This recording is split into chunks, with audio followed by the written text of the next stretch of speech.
नमस्कार दोस्तों, बहुत बहुत स्वागत है आज के इस मेरे नए वीडियो में। आज की इस वीडियो में आप सभी को सिखाने वाले हैं कि 9th क्लास का जो रजिस्ट्रेशन हो रहा है उसका रजिस्ट्रेशन फॉर्म हम लोग कैसे फिलअप करेंगे, यानी हम अपने हाथ से अच्छे तरह से कैसे फिल करेंगे।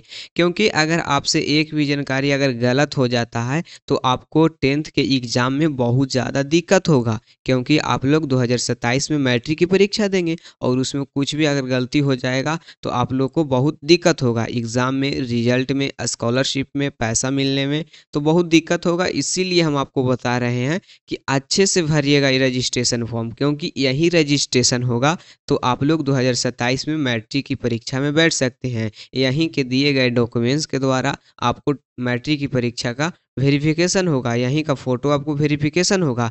तो चलिए, यह जो फॉर्म है 2027 के बच्चों के लिए है, तो यह रजिस्ट्रेशन फॉर्म को हम भरते हैं और एक-एक जानकारी को, एक-एक छोटी से छोटी जानकारी को आपको बताएँगे कि क्या करना है, क्या नहीं करना है, किस चीज़ को भरना है और इसमें क्या-क्या डॉक्यूमेंट्स लगेगा।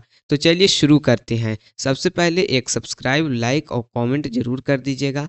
तो देखिए, इस प्रकार से आपको फॉर्म मिलेगा जो कि आपको स्कूल में ही मिलेगा। तो वहाँ से पहले इसे आप क्या कीजिएगा, प्राप्त कीजिएगा। और सबसे बड़ी न्यूज़ ये है कि जिनका आधार कार्ड नहीं है वो भी इस फॉर्म को भर सकते हैं, ठीक है? चलिए, तो सबसे पहले हेडिंग में लिखा हुआ रहेगा Bihar school examination board Patna. सबसे नंबर 1 में रहेगा, आपको कैटेगरी पूछा जाएगा। कैटेगरी में आप ना यहाँ पे रेगुलर डालिएगा, आप रेगुलर स्टूडेंट हैं और रेगुलर ही डालिएगा। देख सकते हैं यहाँ पे बता दिया गया है कि इसमें आपको टिक करना है, मतलब जो भी पूछा जा रहा है उसमें आपको टिक करना है। यहाँ से आपको कलर फ़ोटो खोजा जाएगा, तो यहाँ पे अपना एक फ़ोटो चिपका दीजिएगा और फ़ोटो के जस्ट नीचे अपना यहाँ पे सिग्नेचर कर दीजिएगा। तो चलिए, इस प्रकार से हम सिग्नेचर कर देते हैं और चलिए एक-एक जानकारी को अच्छे से जानते हैं। कैटेगरी में रेगुलर सब लोग यहाँ पे टिक लगा दीजिएगा। इसके बाद सेकंड नंबर में रहेगा स्कूल कोड। तो आपके स्कूल का कोड जो भी है, जैसे एक स्कूल है उसका हम भर देते हैं 81505, तो 81 लिख देंगे और इसके बाद लिख देंगे 505, 81505। तो आपके स्कूल का जो भी स्कूल कोड रहेगा वो आप यहाँ पे डाल सकते हैं। तीसरा नंबर में रहेगा स्कूल नेम। आपका स्कूल का नेम एड्रेस सहित यहाँ पे भर दीजिएगा। यहाँ पे इतना लंबा कॉलम दिया गया है। यहाँ पे फोर्थ नंबर में रहेगा विद्यार्थी का नाम हिंदी में। तो सबसे पहले आप अपना नाम हिंदी में डाल दीजिएगा। तो यहाँ पे आप अपना नाम हिंदी में डाल देंगे। इसके बाद स्टूडेंट नेम इंग्लिश में, अपना नाम यहाँ पे इंग्लिश में एक-एक अक्षर डालिएगा और याद रहे एक-एक अक्षर आपको बड़ा अक्षर डालना है, मतलब कैपिटल, स्मॉल नहीं डालना है, कैपिटल डालना है। जैसे मान लीजिए आपका नाम राम है तो हम लिखेंगे आर, इसके बाद लिखेंगे ए, इसके बाद लिखेंगे एम। आपको छोटा बॉक्स में लिखना है, मैं यहाँ पे बड़ा-बड़ा लिख दे रहा हूँ। इसके बाद आपके माताजी का नाम रहेगा जो कि हिंदी में यहाँ पे लिखना है। इसके बाद आपके माताजी का नाम इंग्लिश में यहाँ पे लिखना है, ठीक है? चलिए, आपके पिताजी का नाम हिंदी में यहाँ लिखना है और पिताजी के इंग्लिश में नाम यहाँ पे लिख दीजिएगा। तो 6 तक आप अपना परिचय दे दिए, अपने माता-पिता का नाम, आपका नाम और आपके स्कूल का नाम। यहाँ पे देख सकते हैं, आपको सबसे पहले बता दें 7th नंबर में अपना डेट ऑफ बर्थ दीजिएगा। डेट ऑफ बर्थ कैसे देना है? तो जो भी आपका जन्म तिथि रहेगा उसको सबसे पहले यहाँ पे डेट, फिर मंथ, उसके बाद ईयर लिख दीजिएगा और इसको फिल कर दीजिएगा। 8 नंबर में आइएगा तो आपको जेंडर चूज़ करने के लिए रहेगा। अगर आप लड़का हैं तो मेल कर दीजिएगा, लड़की हैं तो फीमेल कर दीजिएगा, अगर तृतीय लिंग है तो ट्रांस कर दीजिएगा। तो जो भी है वहाँ पे आप फिल कर सकते हैं। नेक्स्ट है 9 नंबर पॉइंट में नेशनैलिटी। इसमें आपको इंडियन रखना है, तो इंडियन भर दीजिएगा, सभी स्टूडेंट इंडियन ही भरेंगे। 10 नंबर में देखेंगे तो कास्ट कैटेगरी, आप किस कैटेगरी में आते हैं, मतलब अपने जाति के किस कैटेगरी में आते हैं। तो अगर आप जनरल से होंगे, ईबीसी होंगे, बीसी होंगे। बहुत सारे बच्चों को नहीं पता रहता है कि हम बीसी हैं, ईबीसी हैं, एससी एसटी हैं।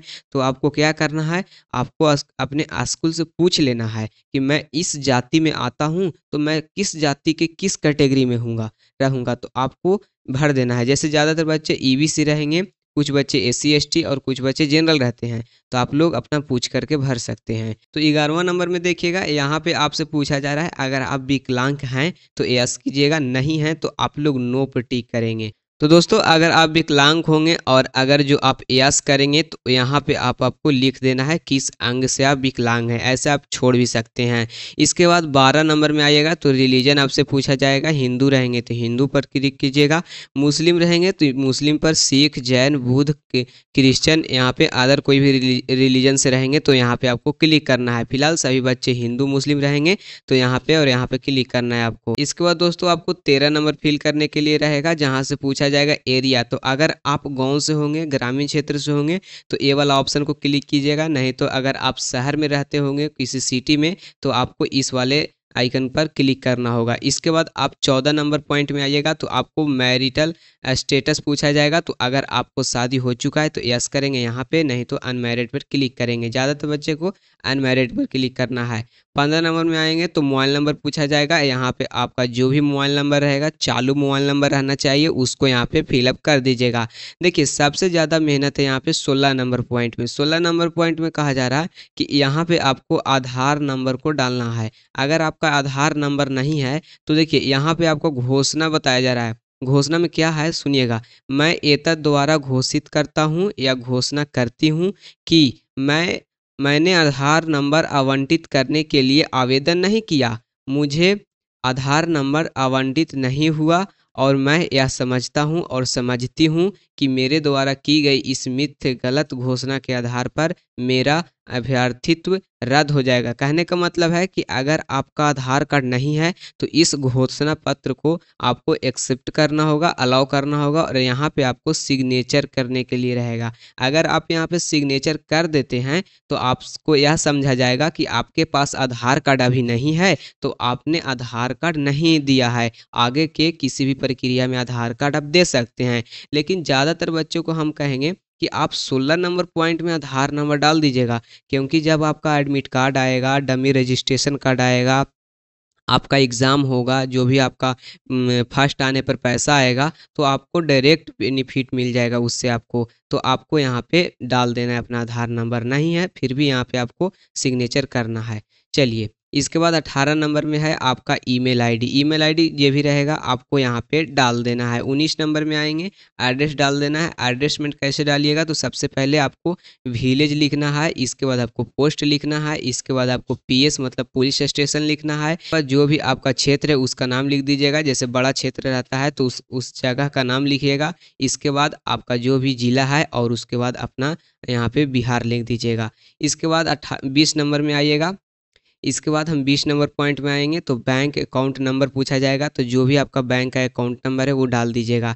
जैसे बैंक का एक पासबुक जब रहेगा आपको तो ऊपर में ही आपका बैंक अकाउंट नंबर यहाँ पे दिख जाएगा, तो इस प्रकार से आप डाल सकते हैं। इसके बाद आईएफएससी कोड, ठीक ना, तो ये सब आप मिस नहीं कीजिएगा। आईएफएससी कोड भी आपको लिखा रहेगा यहाँ पे, आईएफएससी कोड, ठीक है। तो इस प्रकार से आप यहाँ पे आईएफएससी कोड डाल सकते हैं। 22 नंबर पॉइंट में नेम ऑफ द बैंक, आपका खाता जिस भी बैंक में रहेगा यहाँ पे आपको डाल देना है।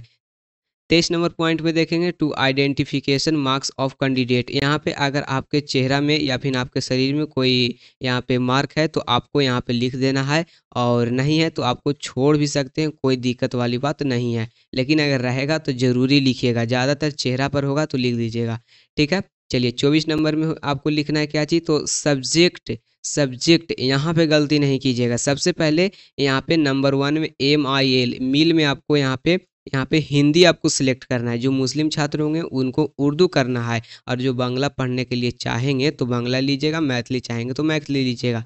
ज़्यादातर बच्चे हिंदी लेंगे और फिर उर्दू लेंगे। SIL में आपको संस्कृत लेना है, मुस्लिम बच्चे जो रहेंगे आपको नॉन हिंदी लेना है। तीसरा में आपको कंपलसरी सब्जेक्ट रहेगा, जो कि आपको मैथ लेना ही पड़ेगा, साइंस लेना ही पड़ेगा, सोशल साइंस लेना ही पड़ेगा, इंग्लिश लेना ही पड़ेगा। अगर आपको ऑप्शनल में कोई सब्जेक्ट लेना है तो मैथ, अरेबिक, कॉमर्स, ये सब सब्जेक्ट आप ले सकते हैं। ज़्यादातर बच्चियां जो रहती है वो होम साइंस लेती है, तो आप लोग यहाँ पर टिक लगा सकते हैं। 25 नंबर पॉइंट में देखिएगा, 25 नंबर पॉइंट में आपको क्या बताया जा रहा है कि अगर आप कोई भी व्यावसायिक शिक्षा के अंतर्गत निम्न ट्रेड में पाठन करना चाहते हैं, ये पिछले 2 साल से है, पहले ये नहीं था, तो अगर आप करना चाहते हैं तो उसके सामने टिक लगाइएगा। जैसे मैं यहाँ पे ब्यूटी एंड वेलनेस में करना चाहेंगे तो हम यहाँ पे टिक लगाएंगे। टेलीकॉम में करना चाहेंगे तो यहाँ पे हम यहाँ पे हम टिक लगाएंगे। जो भी आपको करने के लिए रहेगा उसके सामने किसी एक ऑप्शन पर आपको क्लिक करना है। ऑटोमोबाइल के क्षेत्र में यहाँ पे क्लिक करेंगे, टूरिज्म के क्षेत्र में कोई कोर्स करना है तो यहाँ पे क्लिक करेंगे। तो ज़्यादातर बच्चे रहते हैं वो अपना सब्जेक्ट ही देखते हैं, ये सब पर ध्यान नहीं देते हैं। तो आपको अगर नहीं करना होगा तो नहीं कीजिएगा, छोड़ सकते हैं आपको। इसके बाद आपको एक घोषणा भरने के लिए रहेगा। घोषणा में आप अपने यहाँ पे गार्जियन यानी कि अपने पेरेंट्स का सिग्नेचर करवाइएगा। आपका नाम हिंदी में, यहाँ पे आपका नाम इंग्लिश में, यहाँ पे आपके प्रिंसिपल का नाम रहेगा और मतलब सिग्नेचर रहेगा। तो इस प्रकार से आप यह फॉर्म को अच्छे से फिल कर सकते हैं।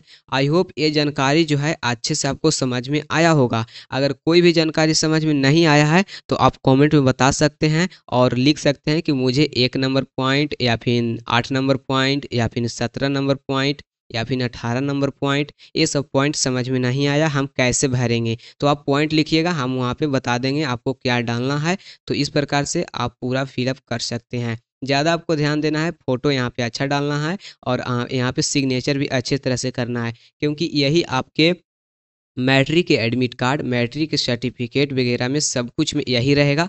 तो आप सभी यही डालिएगा, अच्छे से डालिएगा। मिलते हैं नेक्स्ट वीडियो में। तो दोस्तों लाइक सब्सक्राइब कर दीजिए और